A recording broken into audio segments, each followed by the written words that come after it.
Halo, perkenalkan nama saya Mil, saya semester dari kelas 12 MIPA 2. Di sini saya akan menjelaskan bab 5 tentang Indonesia pada masa reformasi. Sebelum saya menjelaskan tentang Indonesia pada reformasi, saya akan menjelaskan topik ini mana dulu? Perhatikan baik-baik ya. Ada sebuah pertanyaan. Setelah melihat gambar tersebut, apa hubungan gambar tersebut dengan reformasi?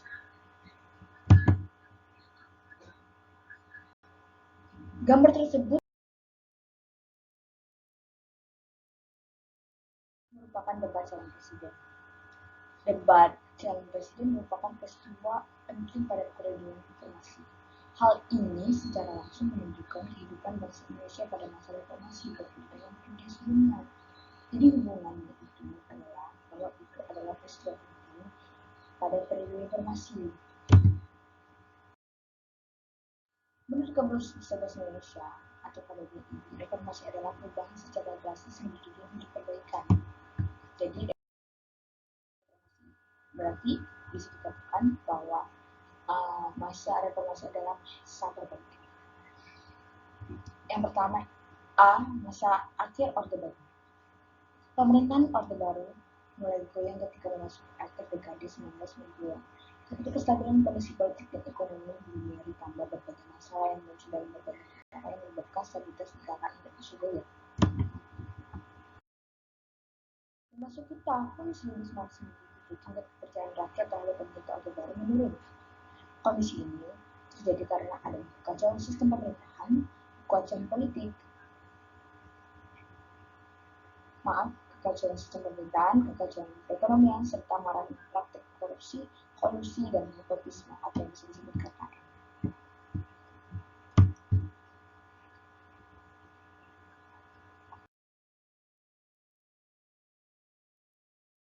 Pada Mei 1998, terjadi kelangkaan bahan-bahan pokok kebutuhan sehari-hari.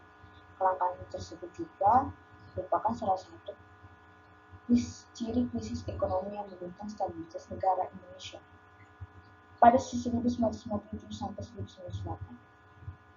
Berikut ini penjelasan krisis multidimensional.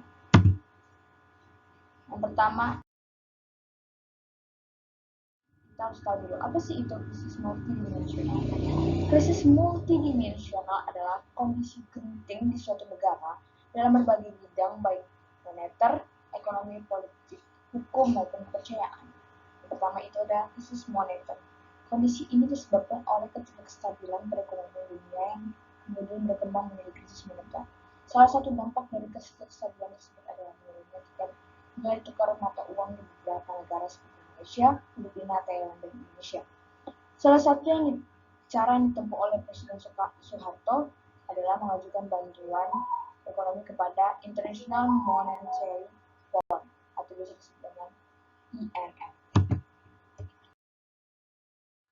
Setelah melalui perundingan yang cukup panjang, IMF bisa memberikan bantuan ekonomi kepada Indonesia disertai dengan syarat-syarat yang harus dipatuhi, antara lain Indonesia mencabut bantuan dana untuk subsidi bahan pokok, listrik, dan bakar minyak atau biasa disebut dengan BBM. Selain itu, Indonesia diminta menutup 16 bank swasta. Terjadi krisis moneter berpengaruh pada perekonomian masyarakat Indonesia dan dunia usaha. Sejumlah perusahaan baik skala besar maupun skala kecil mengalami kebangkrutan yang berujung pada pemutusan hubungan kerja atau PHK. Kondisi ini juga memicu gerakan massa sangat besar dan tingkat tindakan yang tidak terkendali. Yang kedua, krisis politik. Pada 27 Juli 1999 terjadi kerusuhan dan perusakan gedung Partai Demokrasi Indonesia yang terletak di Jalan Ponorogo 58, Jakarta. Kerusuhan tersebut menyebabkan situasi politik Indonesia semakin memanas. Pelantikan Soeharto sebagai presiden untuk ke-7 kalinya mendapatkan penolakan dari mahasiswa. Penolakan tersebut disertai dengan tuntutan yang dibelakangi oleh banyaknya penyimpangan bidang politik. Penyimpangan tersebut sebagai berikut.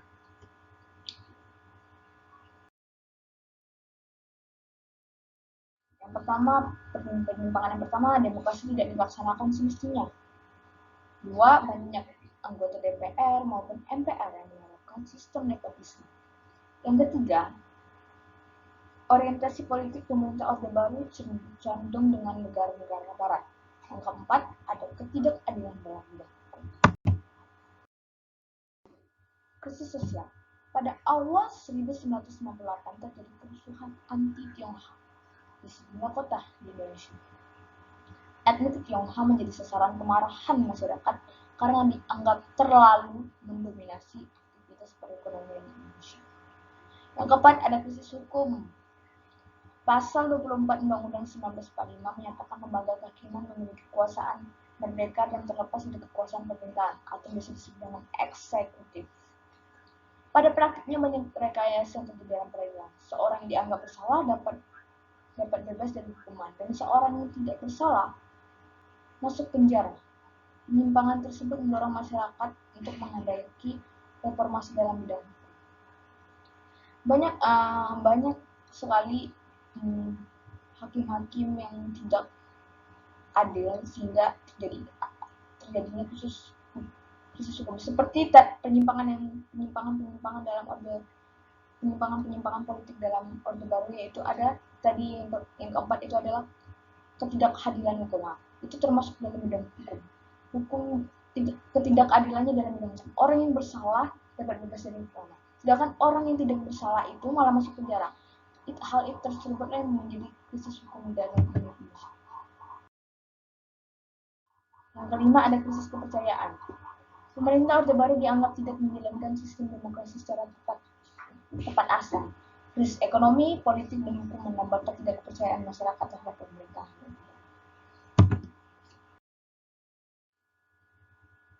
Yang kedua, itu ada tuntutan reformasi. Bisa dilihat pada gambar tersebut.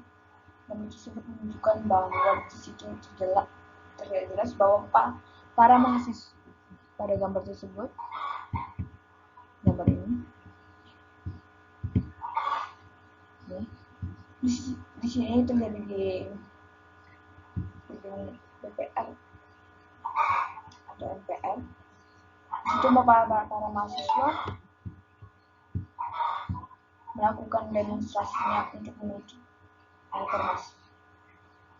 Demonstrasi mahasiswa pada tahun 1998 terjadi sebagai bentuk upaya bangsa Indonesia untuk menyuarakan tuntutan reformasinya. Agenda utama gerakan reformasi adalah menuntut Presiden Soeharto turun dari kursi kepresidenan.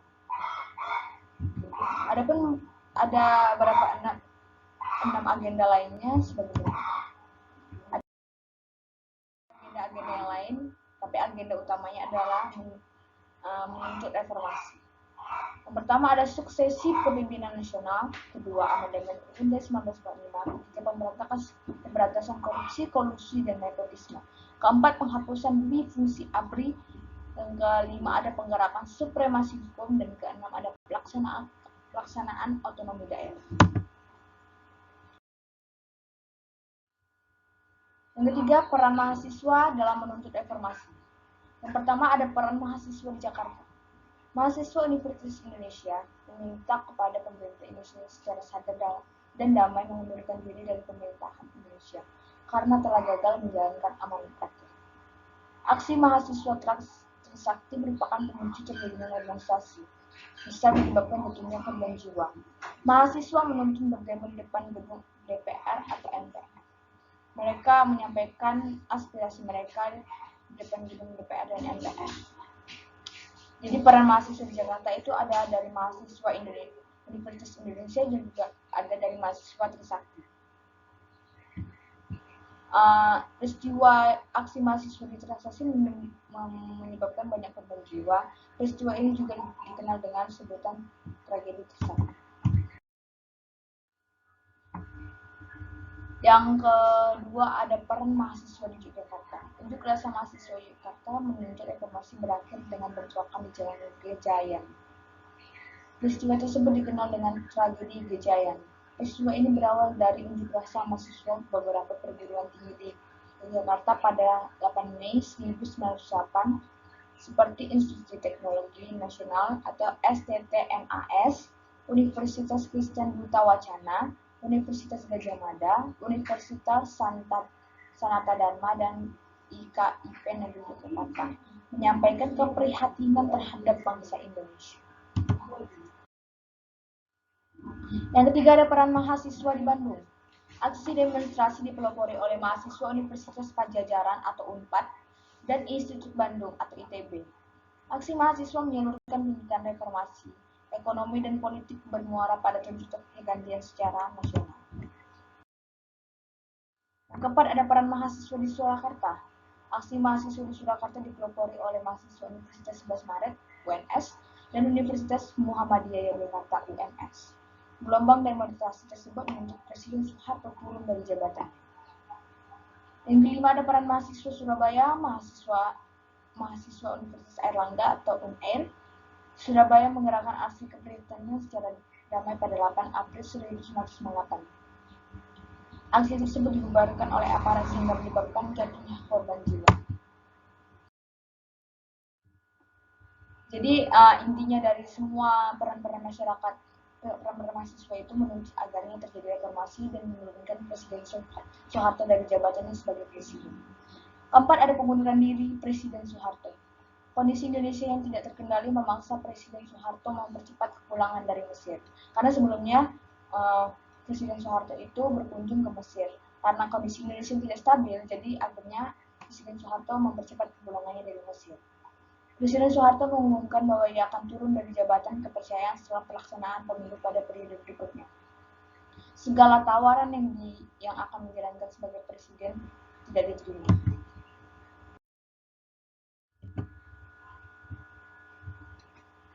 Gambar tersebut merupakan gambar pengunduran diri Presiden Soeharto. Gambar tersebut menjadi peristiwa penting pada akhir Orde Baru. Pada Kamis 21/19/1998, semua pertelevisian dipanggil ke Istana Negara untuk mengabadikan momen pengunduran diri Presiden Soeharto. Presiden Soeharto mengumumkan bahwa sesuai pasal 8 Undang-Undang 1945, Wakil Presiden B.J. Habibie akan melanjutkan sisa masa jabatan presiden. Wakil Presiden B.J. Habibie pun segera dilantik sebagai Presiden Republik Indonesia.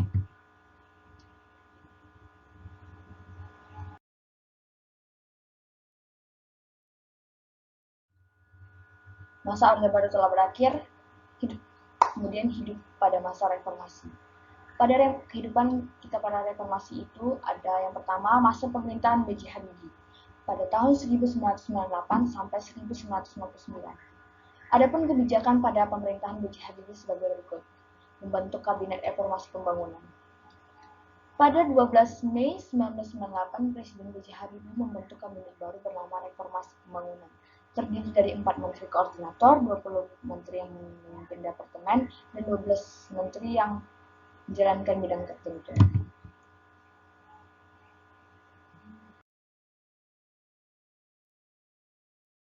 Yang kedua, membebaskan tahanan politik, karena pada masa Orde Baru itu ada penyimpangan hukum. Orang yang tidak bersalah di penjara, sedangkan orang yang bersalah tidak dipenjara. Jadi kebijakan B.J. Habibie yaitu membebaskan tahanan politik. Pada masa pemerintahan Presiden B.J. Habibie memberikan amnesti dan abolisi kepada beberapa tahanan dan narapidana politik masa Orde Baru seperti Sri Bintang dan Pamungkas dan Muchtar Pakpah. Yang ketiga ada menjamin kebebasan pers. Kebebasan pers pada pemerintahan B.J. Habibie semakin nyata dengan pengesahan rancangan undang-undang atau RUU Pers yang kemudian menjadi Undang-Undang Pers pada tanggal 13 September. Yang keempat ada pelaksanaan pemilu. Pada tahun 1959, pemerintah mengadakan pemilu. Pemilu 1959 merupakan pemilu multipartai yang diikuti oleh 48 partai politik. Pemilu tersebut dilaksanakan pada 7 Juni 1959 dan berlangsung secara damai. Yang kelima itu ada referendum Timor Timur. Pada pemerintahan B.J. Habibie ada masalah di Timor Timur. Kebijakan penting Presiden B.J. Habibie pada masa pemerintahnya adalah penyelesaian masalah Timur Timur dengan cara yang dapat diterima masyarakat internasional.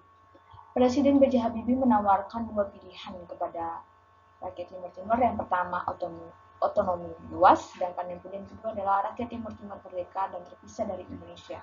Berdasarkan hasil referendum, sebagian masyarakat Timur Timur itu memilih memerdekakan diri dari Indonesia. Karena banyak dari masyarakat Timur Timur yang mau memerdekakan diri dari Indonesia, jadi tidak mau B.J. Habibie melaksanakan keputusan tersebut. Yang keenam, memperbaiki perekonomian negara. Karena pada masa Orde Baru, perekonomian negara sangat buruk sehingga B.J. Habibie membuat sebuah pembaharuan, yaitu memperbaiki perekonomian negara. Presiden B.J. Habibie melakukan program reformasi ekonomi untuk mengatasi krisis yang terjadi di Indonesia. Program ini berisi langkah-langkah sebagai berikut. Yang pertama, melakukan reformasi perbankan dalam rangka program pemulihan ekonomi sejalan dan menjadwalkan kembali utang luar negeri Indonesia. Yang kedua, menetapkan undang-undang otonomi diatur dalam undang-undang sebagai langkah dalam penegakan lingkungan bisnis yang transparan. Yang ketiga, memprioritaskan jumlah suplai beras yang memadai dengan harga yang terjangkau karena jumlah penduduk yang hidup di bawah garis kemiskinan terus bertambah. Yang keempat, melibatkan perdagangan menengah kecil dan koperasi untuk ikut serta dalam distribusi beras guna mencegah monopoli dan penimbunan beras pada pedagang besar.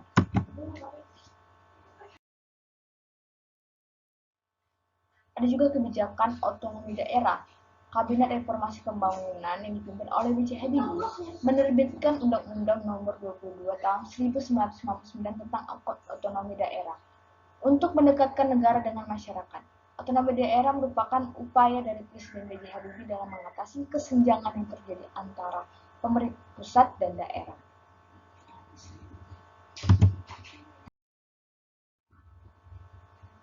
Setelah selesai masa pemerintahan B.J. Habibie, B.J. Habibie digantikan dengan masa pemerintahan Abdurrahman Wahid pada tahun 1999 sampai 2001. Untuk menjalankan pemerintahan, Presiden Abdurrahman Wahid membentuk Kabinet Persatuan Nasional. Pada masa pemerintahannya, Presiden Abdurrahman Wahid menetapkan beberapa kebijakan sebagai berikut. Yang pertama, memisahkan Polri dan ABRI. Dulu Polri sama ABRI itu bersatu, tapi semenjak pemerintahan Abdurrahman Wahid, Polri sama ABRI itu dipisah. Pada masa pemerintahan Abdurrahman Wahid, Polri dipisahkan dari militer sehingga ABRI tidak lagi menjalankan entitas tunggal. Memisahkan diri dilakukan agar kepolisian atau Polri itu lebih fokus sebagai pelayan masyarakat dalam bidang keamanan. Selain itu, pemisahan tersebut juga bertujuan untuk melakukan reformasi ABRI sebagai penjaga pertahanan. ABRI Polri sebagai pelayan masyarakat dalam bidang keamanan, sedangkan ABRI itu sebagai penjaga pertahanan Indonesia. Pemerintah juga mengubah nama ABRI menjadi Tentara Nasional Indonesia atau yang bisa disebut dengan TNI. Kedua, mengakui agama Konghucu dan menjamin hak hidup Tionghoa. Pada masa Orde Baru ada krisis sosial, yaitu karena etnik Tionghoa. Di sini pada masa pemerintahan Abdurrahman Wahid mengakui agama Konghucu dan menjamin hak hidup Tionghoa.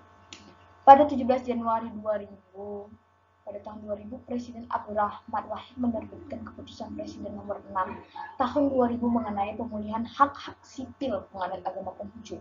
Melalui peraturan tersebut, pemerintah Indonesia secara resmi mengakui Konghucu sebagai salah satu agama di Indonesia. Yang ketiga, menjamin kebebasan pers. Presiden Abdurrahman Wahid meneruskan kebijakan B.J. Habibie dalam bidang pers. Kebijakan tersebut dapat dilihat dari adanya penghapusan Departemen Penerangan yang dianggap menjadi penghalang bagi kebebasan berekspresi dan pendapat. Akhirnya melalui kebijakan tersebut, pers mengadakan perbuangan yang besar. Yang keempat, mengatasi upaya disintegrasi Irian Jaya. Dalam menghadapi tuntutan mengenai pelaksanaan referendum Irian Jaya, Presiden Abdurrahman Wahid menghendaki bentukan otonomi daerah. Presiden Abdurrahman Wahid memutuskan mengganti nama Irian Jaya menjadi Papua. Dengan demikian, pemerintah telah berusaha merespon sebagian besar keinginan masyarakat Irian Jaya. Yang kelima itu ada membangun kerjasama dengan negara lain. Pemerintahan Presiden Abdurrahman Wahid berusaha melepaskan bangsa Indonesia dari kondisi krisis. Presiden Abdurrahman Wahid melakukan upaya membangun kembali mitra ekonomi dengan kunjungan luar secara intensif. Kunjungan tersebut membawa dampak positif bagi negara, yaitu memulihkan perekonomian, mendorong aliran investasi negara. Setelah Presiden Abdurrahman Wahid berhenti menjadi presiden, digantikan dengan masa pemerintahan Megawati Soekarno Putri pada tahun 2001 sampai 2004. Presiden Megawati Soekarno Putri dan wakilnya Hamzahas mengawali tugasnya dengan membentuk kabinet yang bernama Gotong Royong. Presiden Soekarno Putri memiliki beberapa kebijakan sebagai berikut. Membentuk agenda Gotong Royong. Membentuk agenda pemerintahan melalui kabinet gotong royong. Berbagai kebijakan pemerintah Presiden Megawati Soekarno Putri tertuang dalam agenda kabinet gotong royong sebagai berikut. Yang pertama itu membuktikan sikap secara tegas untuk menghapus KKN. Menunjukkan kesungguhan dalam menyusun langkah-langkah untuk menyelamatkan rakyat Indonesia dari penderitaan akibat krisis berkepanjangan. Meneruskan pembangunan politik untuk memperbaiki dalam menuju kedaulatan rakyat. Sebagai bagian dalam menciptakan kesejahteraan, rasa aman masyarakat. Ada kebijakan yang kedua itu melakukan reformasi di bidang politik dan hukum. Pada masa pemerintahan Presiden Megawati Soekarno Putri, MPR melakukan amandemen terhadap Undang-Undang 1945. Salah satu perubahan penting tersebut adalah Presiden dan Wakil Presiden Republik Indonesia akan dipilih secara langsung oleh rakyat melalui pemilihan Presiden dan Wakil Presiden atau biasa disebut dengan Pilpres. Selain itu, pemerintah dan MPR sepakat membatasi wewenang MPR dan kesejajaran kedudukan Presiden dan Wakil Presiden, menetapkan ABN yang diajukan oleh Presiden. Dalam bidang hukum, pemerintah memberikan penegasan pada Mahkamah Agung atau MA sebagai kekuasaan bersifat independen. Kebijakan yang ketiga ada disintegrasi dan kedaulatan wilayah. Pada masa pemerintahan Presiden Soekarno Putri terjadi beberapa konflik yang menyita perhatian publik, salah satunya konflik Aceh. Salah satu upaya pemerintah Presiden Megawati Soekarno Putri untuk meredam konflik di Aceh yaitu melakukan kunjungan kerja pada September 2001. Kebijakan yang keempat adalah melakukan reformasi di bidang ekonomi. Beberapa kebijakan ekonomi pada masa pemerintahan Presiden Soekarno Putri sebagai berikut. Yang pertama, mengatasi masalah utang Indonesia peninggalan Orde Baru sebesar US 150,80 US dollar dengan cara meminta penundaan utang sebesar 5,8 US dollar pada pertemuan Paris Club tahun 2002. Dua, menaikkan pendapatan per kapita yang signifikan yaitu sekira 930 US dollar.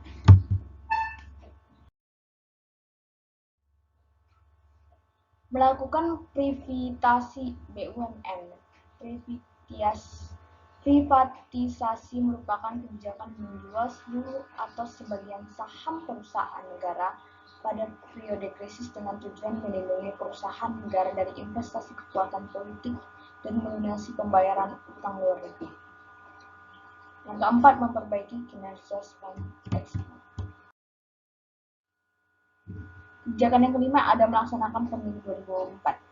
Salah satu keberhasilan yang dicapai Presiden Megawati Soekarno Putri dalam upaya memperbaiki demokrasi di Indonesia adalah penyelenggaraan pemilu 2004. Pemilu 2004 dilaksanakan 2 tahap untuk memilih anggota legislatif serta memilih presiden dan wakil presiden.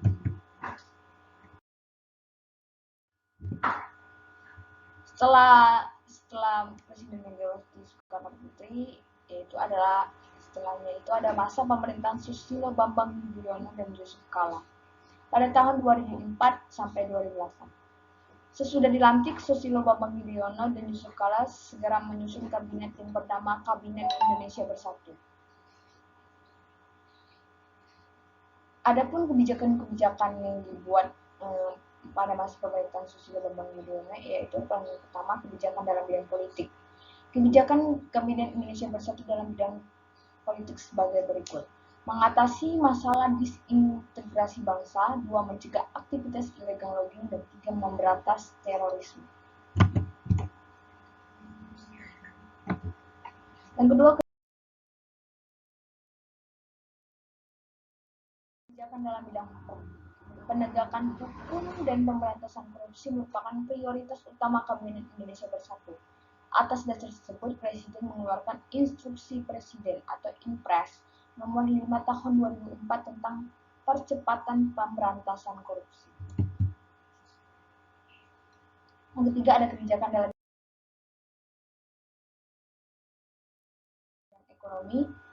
Pemerintahan Susilo Bambang Yudhoyono dan Yusuf Kala menetapkan sektor ekonomi sebagai agenda utama dengan tujuan mewujudkan Indonesia sejahtera melalui program perbaikan iklim investasi.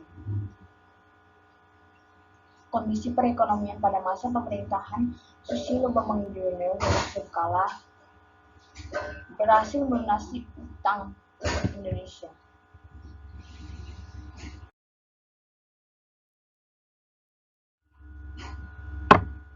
Setelah masa Presiden Susilo Bambang Yudhoyono dan Yusuf Kala habis, diganti dengan masa pemerintahan Susilo Bambang Yudhoyono dan Budiono. Untuk membantu tugasnya, Presiden Susilo Bambang Yudhoyono membentuk Kabinet Indonesia Bersatu II. Pada masa pemerintahannya, Kabinet Indonesia Bersatu II menetapkan beberapa kebijakan berikut. Yang pertama, memperbaiki pelayanan publik. Program pelayanan publik antara lain adalah One Stop Service atau OSS dengan mekanisme pengaduan standar kompetensi pelayanan pertahanan. Yang kedua, perkuat sistem politik. Untuk memperkuat sistem politik, Presiden Susilo Bambang Yudhoyono membentuk Sekretariat Gabungan atau Setgab bertujuan menyatukan visi dan misi agar arah pembangunan berjalan seiring kesepakatan bersama.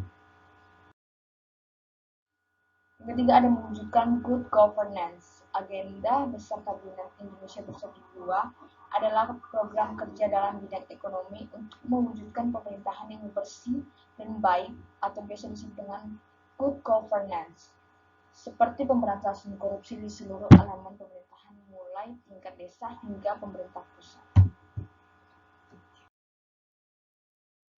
Yang keempat, memajukan pendidikan.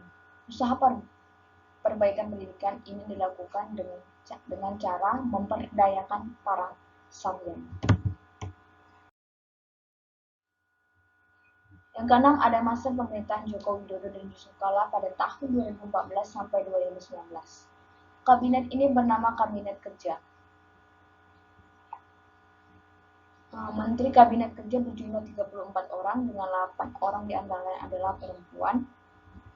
Pemerintahan Joko Widodo dan Yusuf Kala menerbitkan beberapa kebijakan sebagai berikut. Yang pertama, peningkatan kesejahteraan rakyat. Presiden Jokowi menerbitkan Kartu Indonesia Pintar atau KIP dan Kartu Indonesia Sejahtera atau KKS sebagai upaya dalam meningkatkan kesejahteraan masyarakat Indonesia. Kebijakan yang kedua ada kebijakan ekonomi. Pada akhir 2004, pemerintahan kembali mengeluarkan kebijakan berkaitan dengan harga BBM. Pertama, pemerintah menghapus subsidi untuk BBM jenis premium. Kedua, pemerintah memperlakukan subsidi tetap Rp1.000 per liter untuk BBM jenis solar. Kebijakan yang ketiga yaitu kebijakan kelautan. Dalam bidang kelautan, Presiden Joko Widodo menginstruksikan perlakuan keras terhadap pencurian ikan di wilayah perairan Indonesia. Yang keempat ada kebijakan pertambangan. Dalam bidang pertambangan, pemerintahan berusaha menguasai sumber daya alam agar dikelola secara mandiri, tidak dikelola oleh negara lain.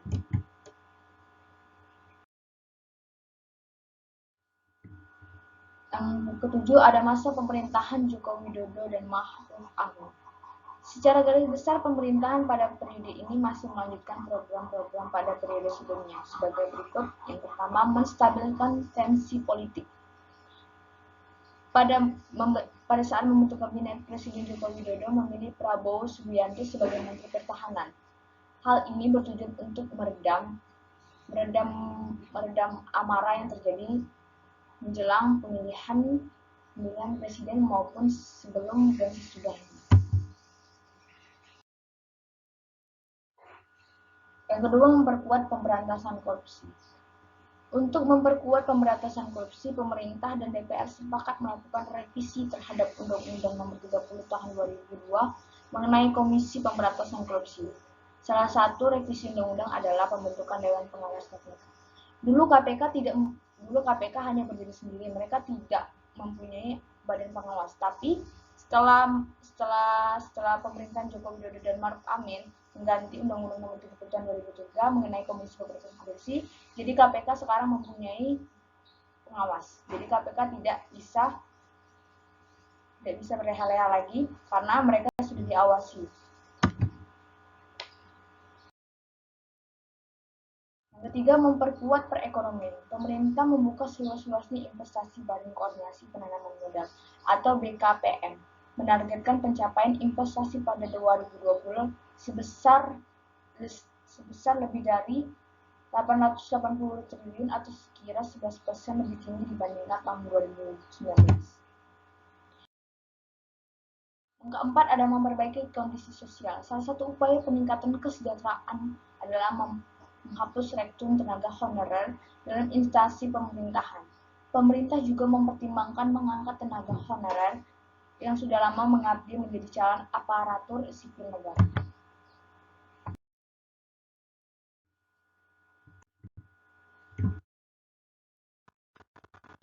Demikian yang dapat saya sampaikan. Lebih kurang saya mohon maaf. Selamat siang.